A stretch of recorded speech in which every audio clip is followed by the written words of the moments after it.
My name is Sue Kelly. I'm a member of the Board of Trustees of the Unitarian Universalist Society of Amherst. I use she, her pronouns. If you would like to tell the board what's on your mind, you're welcome to email us, come to our next board meeting on November 30th, or to visit our feedback table in the social hall afterwards. Welcome to you old friends and new, young and old in the Zoom and in the sanctuary. You are an essential part of our celebration here today. Whether today is your first or your 1000th time, we are stronger because you are with us. We are one people of many beliefs, many origins, sexualities, and genders. We are all growing, all learning, all loved. Just as you are welcome here.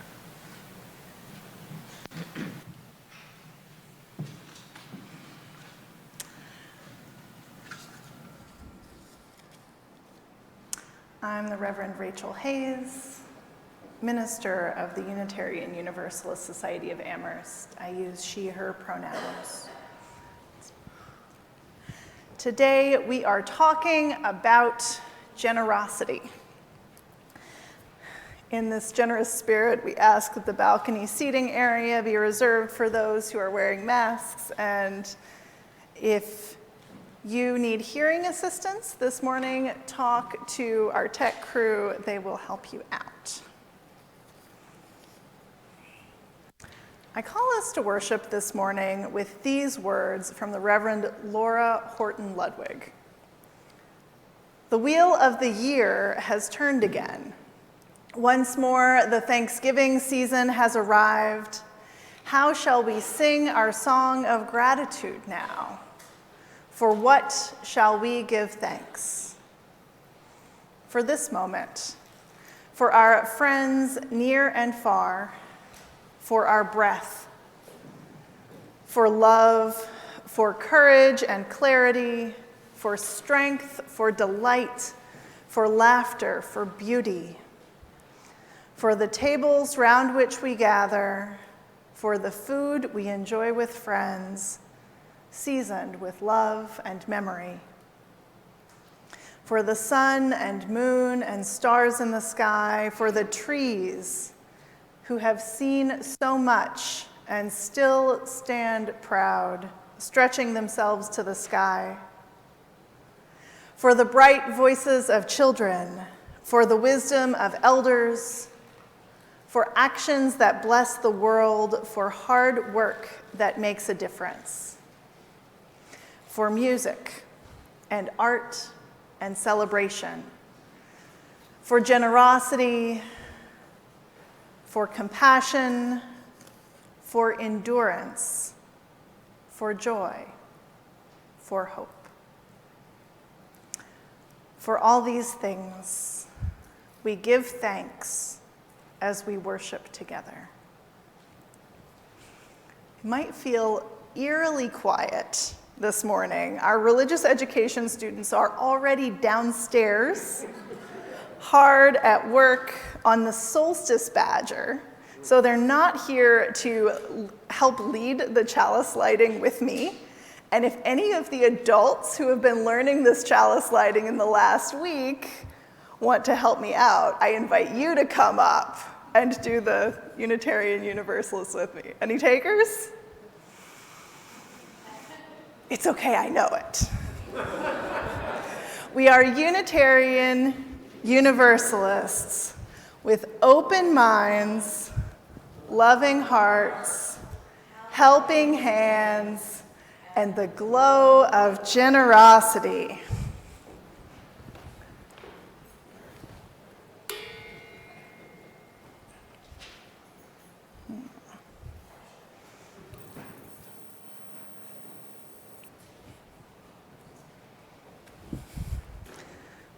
I invite you to rise in body and spirit to sing our first hymn, We Give Thanks.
I'm a member of the Committee on Shared Ministries. I use he, him, his pronouns, and I'm glad to be here this morning. Within UUFSA, we've talked about covenants over the last several years. And about 5 months ago, the congregation voted on the wording that hopefully will be before you soon. Oh, it's actually in the order of service also.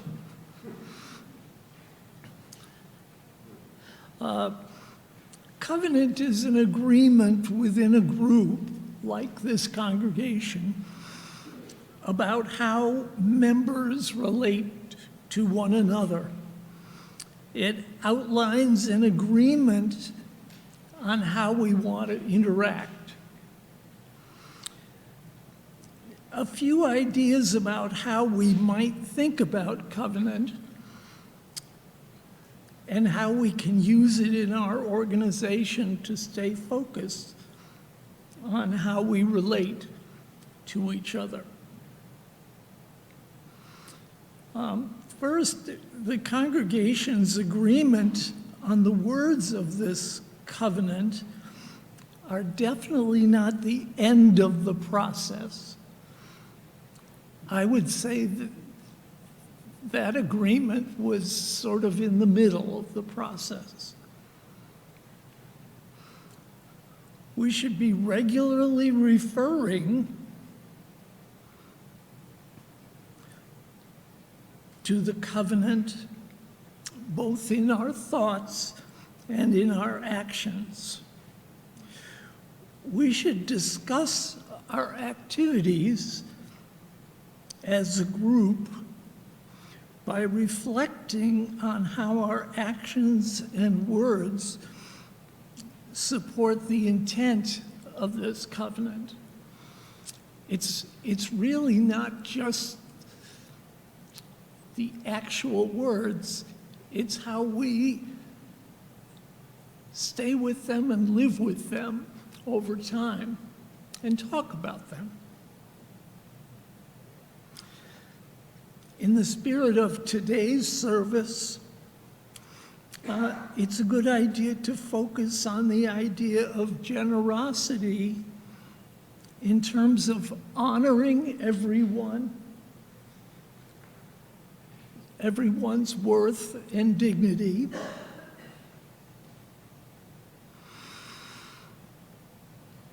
And in our work of building beloved community for our whole world, not just ourselves, not even just our congregation, but it's bigger than that. I encourage you to look over the covenant regularly and think of it as part of how we are together. And it is more important than just the vote we took last June.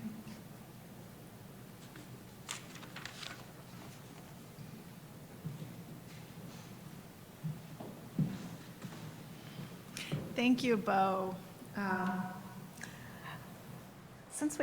Can we get it back up there? Let's say it together. As we're reflecting on it, I invite you to say the words of the covenant with me. Love is the spirit of this community. We dwell together in peace. We seek truth and justice in love. We honor everyone's worth and dignity, and we do the work of building the beloved community in our world. Thanks.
Long ago, the story goes, there was a man who died and left his large farm to his 2 sons.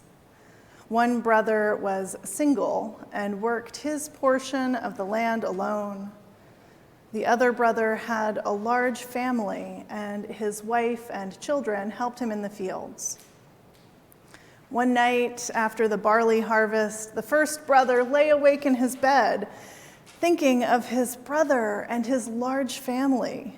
He worried that there would not be enough barley to feed his brother and sister-in-law and their children over the winter. He got out of bed and dressed, went into his own barn, and gathered as many sheaves of barley as he could carry. He carried them into his brother's barn, placed the sheaves with his brother's barley, and walked through the night back to his house, got into bed, and quickly fell asleep. The second brother also lay awake that night. He worried about his brother all alone with no one to help him.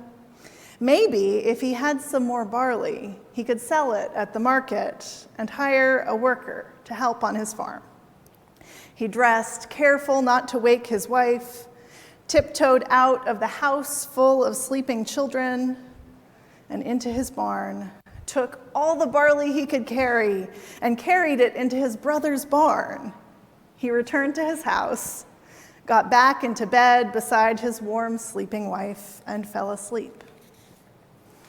In the morning, both brothers were surprised to find that they had the same amount of barley as the night before, at least more than they thought.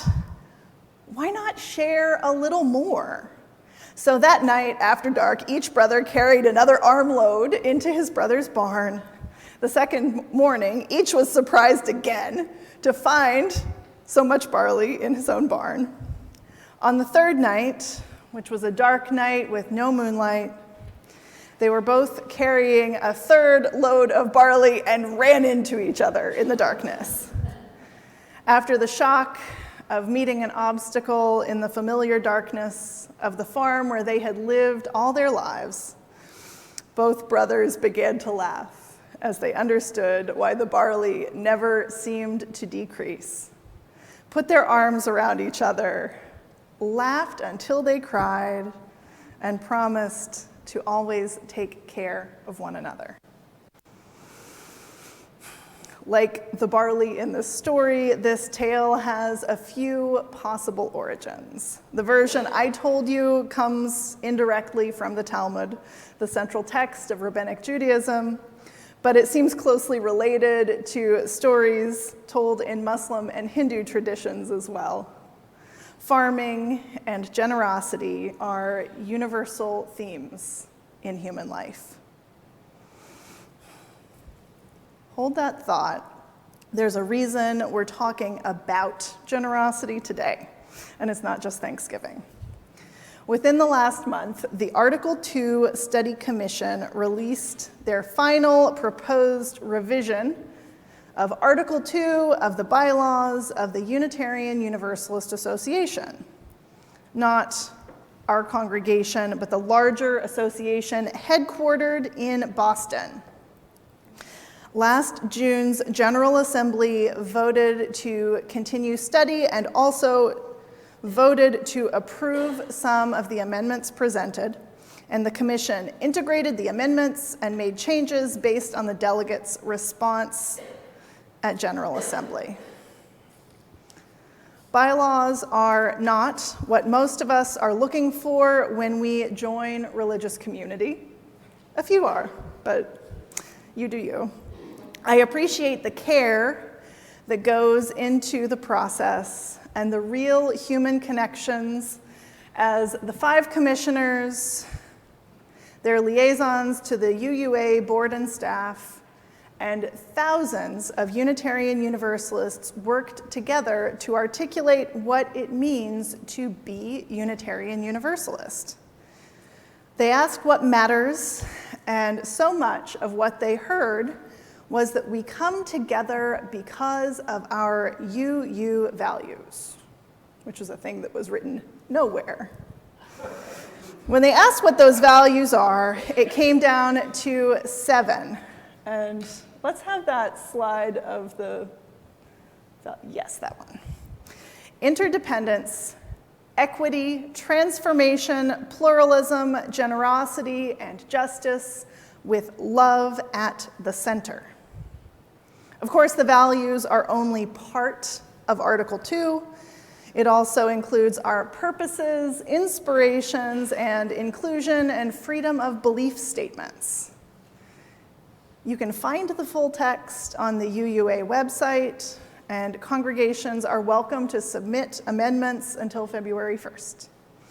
The delegates at the General Assembly in June 2024 will vote on whether to accept or reject the new Article 2 into our UUA bylaws. Article 2 says this about generosity as a UU value. We cultivate a spirit of gratitude and hope. We covenant to freely and compassionately share our faith, presence, and resources. Our generosity connects us to one another in relationships of interdependence and mutuality. This statement is so densely packed with theological goodies that I hardly know where to begin. Sometimes a bylaw is not just a bylaw. Generosity is the intentionally cultivated spirit of gratitude and hope. If gratitude is for the past and hope is for the future, generosity holds the tension between them. In this moment, we find generosity where we cultivate gratitude and hope. This generosity we're talking about is more than money. You don't have to hang out for long with Unitarian Universalists to know that we will always ask for money. Just in our congregation, we are taking an offering every Sunday, which we will split with an outside organization. We build our annual budget on the pledges of our members and friends. A few times a year, I invite you to contribute to the discretionary fund, which is the way our congregation helps individuals who need some help with bills, rent, medical needs, legal fees. We can't fix poverty, but we can let people know that they matter to us. And just last Sunday at the Shingle Mingle, we asked the congregation to come together to pay off, or at least pay down, the loan we took to put new siding on the historic part of our meeting house. People made $20,000 in pledges at the event, which is added to the $20,000 that came in before the event. This is a third of the way to our fundraising goal. Exciting. If you enjoy the fact that our building has new shingles in good repair, we invite you also to make a pledge by the end of the year. But remember, I said that it is not just money, and it's not. Generosity is an open heart, not an open wallet. Every day I'm here, I run into someone using their time and energy to make this congregation, our community, or the world a better place. There are people facilitating and participating in small group ministry. There's our stalwart Wednesday breakfast crew dishing up the best breakfast potatoes in town. Committees doing all of the things that hold our congregation together, from the Meeting House Committee working on the literal building, to the religious education ministry jumpstarting our programming for children and youth, to the caring ministries of the congregation, making sure our folks don't get lost in the shuffle. Ministry of Welcome and Membership and the greeters and social hour hosts they coordinate, our choir and musicians, our tech crew making sure our services work in the sanctuary and reach our members and friends on Zoom and YouTube. our board of trustees steering this place with thought and care, and lots more. It is amazing what we do here. It's clear that it's not any individual person's congregation. It takes all of us. And we don't all need the same things or have the same things to offer, and that's good. Our worship collaborative has been asking you questions during social hour for the last 5 weeks, and we've looked at the responses that came in so far. Our congregation comes together for community, connection, a place to be known, to have your goodness affirmed, to find strength and inspiration, to carry into life beyond our doors. Somebody comes for cookies and more. So many beautiful needs and opportunities. A diversity of needs and inspirations leads me to ask, whose congregation is this? Clearly, everyone's. But that means it's going to be a rare service that feels like everything in it was just what you needed. I received some handed down advice on this from the Reverend Dr. James Forbes, Senior Minister Emeritus of the Riverside Church in New York City, that to be a vibrant, multicultural community, only 75% of what happens is for you. And when you're in that 25% that feels like it's for somebody else, that's because it's for somebody else. I've observed this in our congregation. Every time we try something new and I hear from someone that it was not what they needed, I get a quiet email from another of our members saying that it's what they've been waiting for. The generosity you extend to one another when part of what we do together is not for you is a testament to the strength of our congregation. It really does feel like gratitude and hope together in creative tension. Beyond our congregation, the world still goes on, leading us up to the Thanksgiving holiday and then all of the December holidays. People are coming together, some in chosen family and some in families of origin, to share what they have, to eat a meal together. Remember, you're doing well if 75% of it is for you, and you don't have to try some of every pie unless you really want to. And at the same time, the world is hard and fearful and defensive. The holiday season will not erase cruelty or violence. Our hearts still break for war and tragedies closer to home. We worry for our beloveds who live in danger due to geography or identity. And the Thanksgiving holiday itself is a footnote of a cruel colonial history.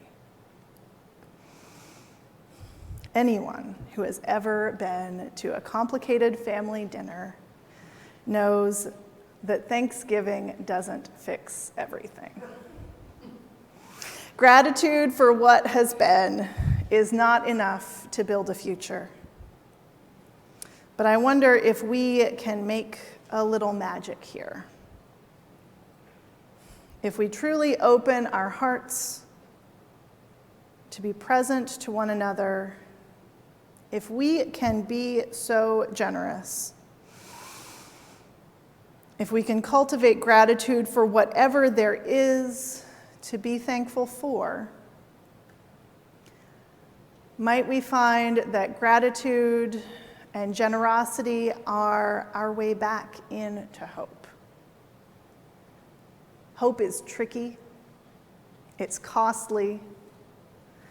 Hope is making a deal with the future, taking the energy of a longed-for future, pulling it back into the present to build that future we pray for. Gratitude, to be in relationship with the past and our ancestors. Generosity, to be in relationship with the present and those who share this life. And hope, to be in relationship with the future and the generations to come. Remember that with all of these Article 2 values, that it's love at the center. Alison Gopnik writes of babies, but I truly think it applies to any act of care. It's not so much that we care for children because we love them, as that we love them because we care for them. What love are we creating? What bonds are we forging through our intention to truly care? It's that love that will save us, has saved us, saves us in every connection we form. Love will fuel the gratitude, will open the heart of generosity, will lead us back into hope.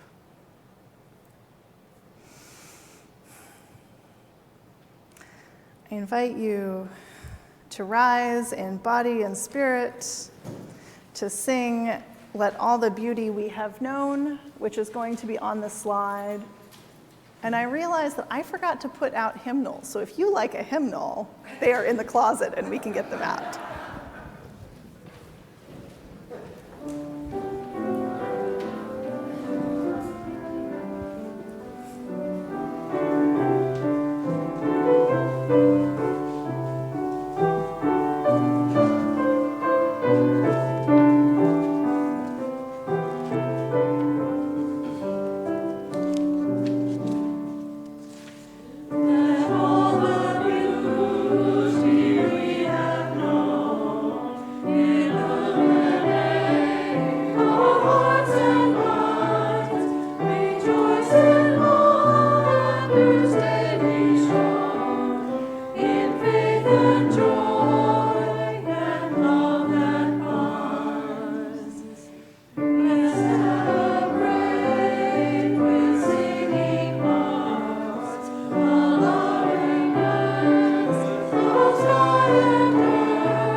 We come together in community to hold our joys and sorrows together, to share our strength and ease one another's burdens, to be known and loved in community.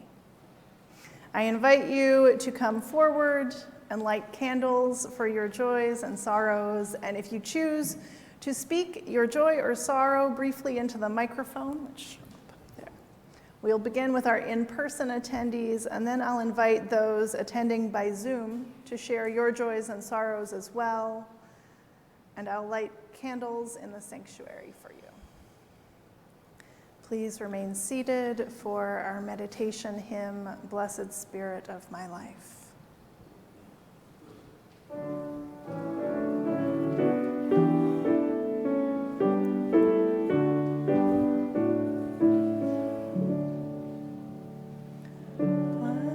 Spirit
I invite you to join me in the words to extinguish our chalice. I know, it's been a good morning, huh? We extinguish this flame, but not the light of truth, the warmth of community, or the fire of commitment. These we carry in our hearts until we are together again. Stay with my script.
May your beautiful open hearts bless you and everyone you meet in the coming days. Go in peace.